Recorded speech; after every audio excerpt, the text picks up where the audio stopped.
Alors, bien-aimé, Jésus donne l'explication du parabole du semeur. Donc, le même Jésus-Christ, il est l'agriculteur. La semence, c'est la parole de Dieu. Alors, voici maintenant les 4 types de terre qui représentent en quelque sorte les 4 types de chrétiens. Le but, c'est pour que tu sois du bon côté pour porter le fruit.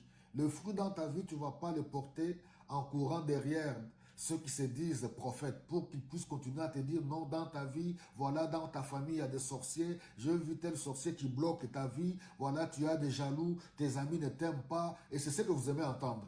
Tu as des jaloux, ils sont contre tes succès, et voilà, ainsi de suite, Dieu va faire ceci pour ta vie.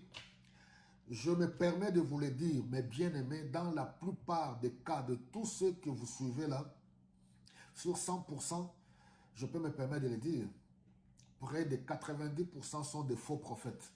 La prophétie par excellence, aimez la parole, étudiez la parole, vous ne serez plus le prof facile.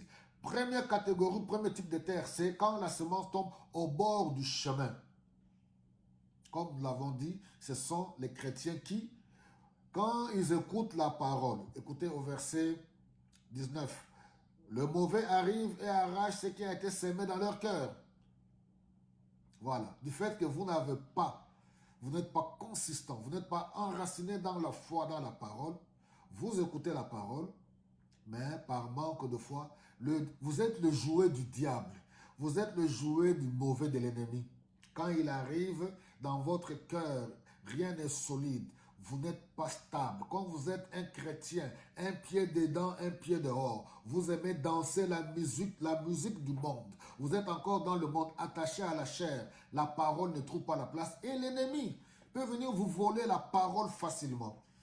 Deuxième type, d'autres sont comme le terrain pierreux où tombe la semence.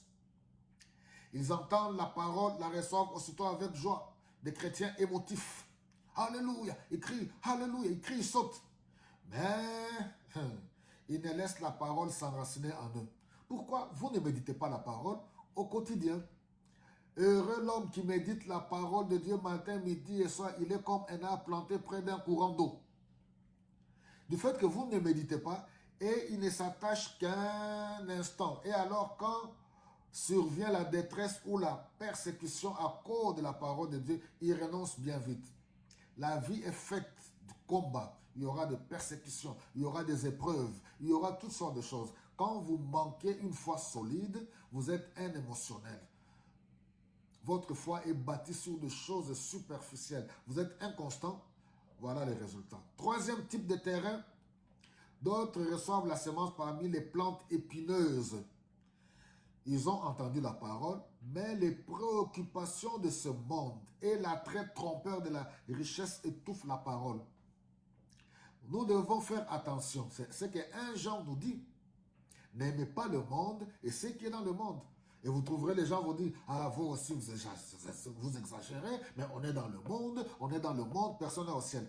Quand on dit de ne pas aimer le monde, c'est-à-dire les choses mauvaises du monde, l'attrait de la vie, les choses superficielles de ce monde, les envies, les choses matérielles de ce monde qui peuvent vous égarer.